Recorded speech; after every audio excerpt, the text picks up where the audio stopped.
CPM এর মতো এবার পথে পথে ত্রাণ সংগ্রহে বিজেপি। গড়িয়াহাটে ত্রাণ সংগ্রহে কেন্দ্রীয় মন্ত্রী সুকান্ত মজুমদার এবার ত্রাণ সংগ্রহ শুরু করলেন। গড়িয়াহাটে ত্রাণ সংগ্রহ করছে বিজেপি। এই ছবি কিন্তু আজ সকালে ধরা পড়ল গড়িয়াহাট মোড়ে।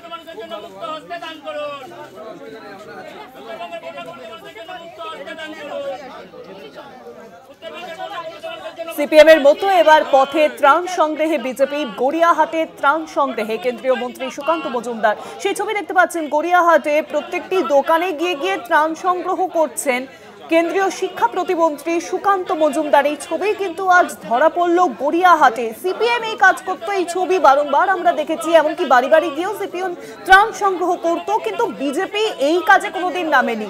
এবার কি তাহলে জনসংযোগ বাড়ানোর জন্য গড়িয়াহাটের মোড়ে ত্রাণ সংগ্রহে কেন্দ্রীয় শিক্ষা প্রতিমন্ত্রী সুকান্ত মজুমদার? এই প্রশ্ন দেখা দিচ্ছে। সামনে বিধানসভা নির্বাচন, 26-এর বিধানসভা নির্বাচনের আগে এই নয়া উদ্যোগ কেন বিজেপির? আরো জানাবেন, ফোন লাইনের সঙ্গে রয়েছেন আমাদের বিশেষ প্রতিনিধি অঞ্জন রায়। অঞ্জনদা, বিজেপির কেন্দ্রীয় শিক্ষা প্রতিমন্ত্রী সুকান্ত মজুমদার তিনি আজ গড়িয়াহাটে ত্রাণ সংগ্রহে নামলেন। তাহলে কি জনসংযোগ বাড়ানোর উদ্যোগে এই ত্রাণ সংগ্রহ শিবির শুরু করলো বিজেপি?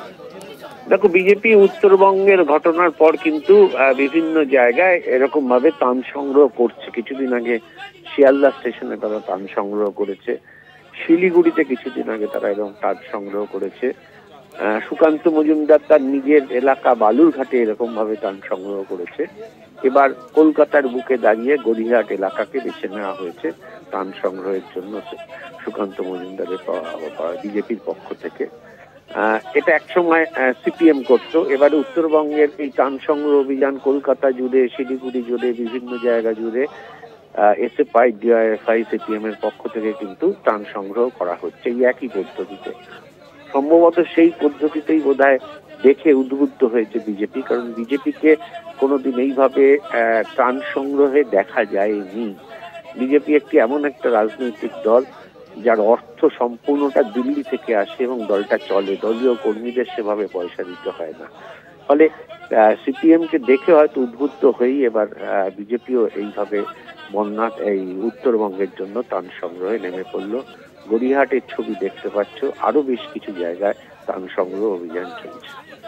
অনেক ধন্যবাদ অঞ্জনদা। ফোন লাইনের সঙ্গে ছিলেন আমাদের বিশেষ প্রতিনিধি অঞ্জন রায়।